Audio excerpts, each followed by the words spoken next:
ქართული ოცნების სისასტიკე, რეპრესიებით პირდაპირ ოჯახებში შესული რეჟიმი, წნეხი ქალებზე და სტრესი, რომელსაც ბავშვები განიცდიან, გამოიკვეთა ივანიშვილის სისტემის კიდევ ერთი ხელწერა, რომელიც ქალებზე ძალადობასაც მოიცავს, ოცნება არასდროს იყო შორს ქალებთან ბრძოლისგან, ამის გამოვლინება ოლიგარქის მმართველობის დროს არაერთხელ ვნახეთ, ჭიორა თავქაქიშვილზე ფიზიკური თავდასხმა, პირადი ცხოვრების კადრების გამოქვეყნება, ქალი პოლიტიკოსების წინააღმდეგ ადამიანების ცხოვრების დაანგრევის მცდელობა, პერსონალურ ცხოვრებაში ჩარევა სხვადასხვა გზით და შანტაჟის მცდელობა, იაკერ ზაიას გარდაცვალება, რომელსაც წინ უძღოდა ძლიერი ზეწოლა, საზოგადოება სხვა არაერთი ფაქტი ახსოვს, ბოლო პერიოდში კი ეს მიმართულება ერთ-ერთი მთავარი ნიშანი გახდა.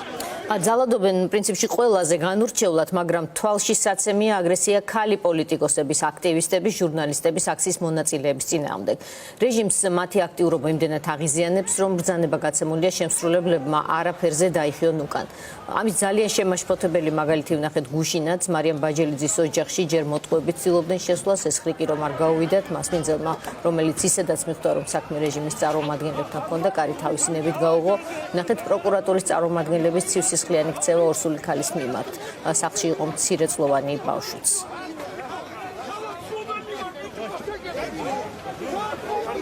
დიდი ხანია რაც ჩვენ აღარ ვითვლებით ნორმალურ ქვეყნების რიგებში ეს რეპრესიები ყველა მხრივ რაც ტარდება ბოლო თვეებში მაჩვენებელი არის იმისი რომ რეჟიმი რეალურად ვერ უმკლავდება სიტუაციას და მხოლოდ ამითი ცდილობს რომ თავისი თავი გაამყაროს ეს ყოველდღიურად ჩანს მეტი და მეტი მაგრამ ეს მეტი და მეტი როგორც ჩანს ვერაფერს ვერ აღწევს ვერც საბოლოოდ პროტესტის ჩაქრობას ვერც ხალხის საბოლოო დაშინებას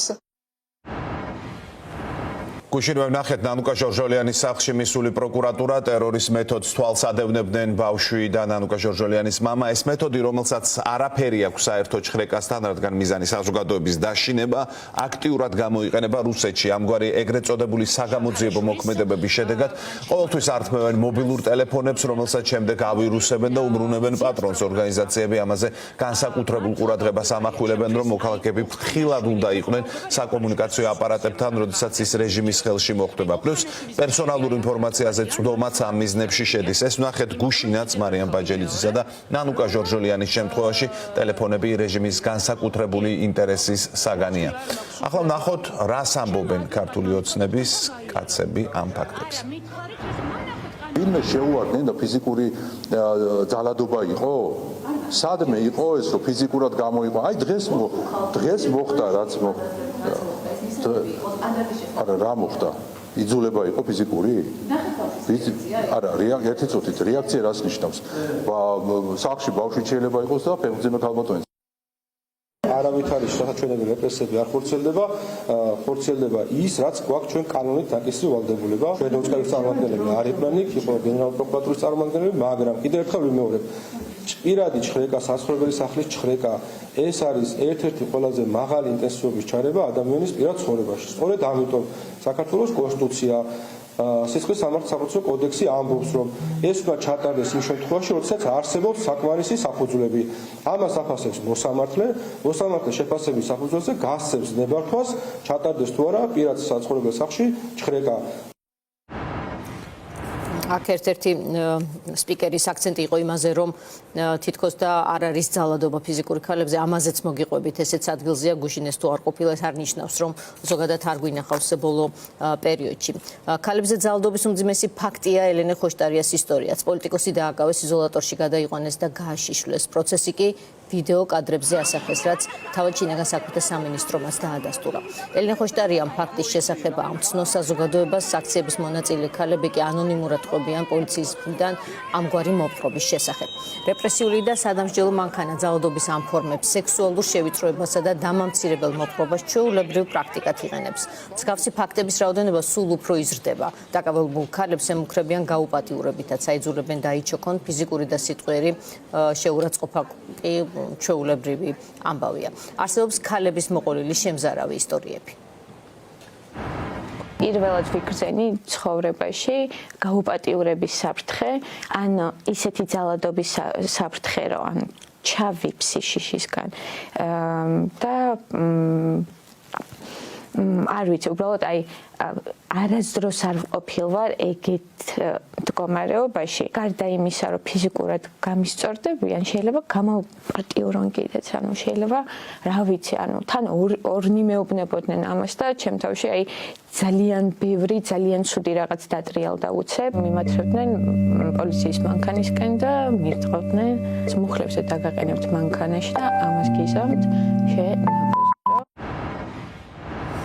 იქ სადაც საზოგადოება ვერ ხედავს ასე ვიზუალურად, ვიცით, მსხვერპლების მონათხრობით, რომელიც ერთ-ერთი ახლაც ნახეთ, მაგრამ გვაქვს არაერთი ფაქტი, როცა ქალებზე კამერების წინ ძალადობენ, ასეთი ქცევა წახალისებულია, მოძალადეები წინაურდებიან კიდეც, მაგალითად, როლანდ მესხი, რომელმაც თავისი, ხედავთ კადრებში, ამ კაცური საქციელით გამოიჩინა თავი, როცა სტუდენტ ქალს თმაზე მოკაჭა, შემდეგ კი შინაგან საქმეთა მინისტრის პირველ მოადგილედ დაინიშნა.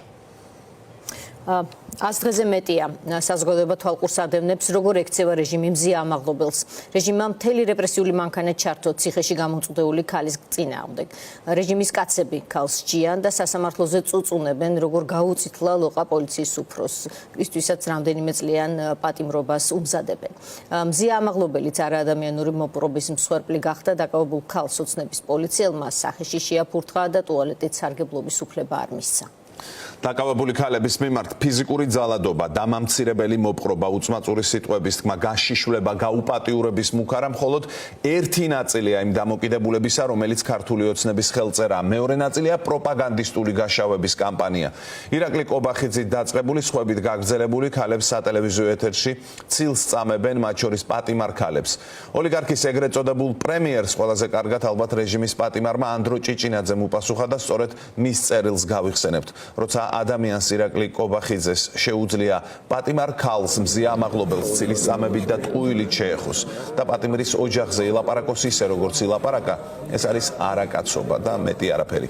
ანდრო ჭიჭინაძემ იქამდე კიდევ ერთხელ მიმართა კობახიძეს, მას შემდეგ რაც ის პატიმრის ოჯახს შეეხო, ყველაფერი იკადრა, ჯერ თავდასხმაში დამადანაშაულა, მერე პირადად ჩემს ოჯახს შეეხო, რომელიც ყველა რეჟიმის წინააღმდეგ იბრძოდა, მათ შორის წინა მთავრობის დროს. ჩემო ირაკლი, ის რაც გააკეთე, ვინმე თუ ყავს კაცი გვერდზე, კითხე მაგ საქციელს რა ჰქვია.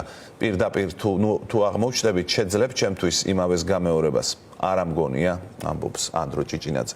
ასევე გავიხსენოთ მაკა ჩიხლაძეზე ძალადობა, ჟურნალისტი ქალი ნიღბიანი ტიტუშკების ჯგუფმა სასიკვდილოდ გაიმეტა. პირდაპირ ეთერში ჩვენ ზუსტად ვიცით, რომ არის ცნობილი იმ პირთა წრე, ვისაც დავალებული ჰქონდა ამ საქმის შესრულება, ისინი არიან იდენტიფიცირებულნი, თუმცა არც ერთი დასჯილა. ადამიანები სასტიკად არიან ნაცემები. პოლიცია ადგილზე არ არის.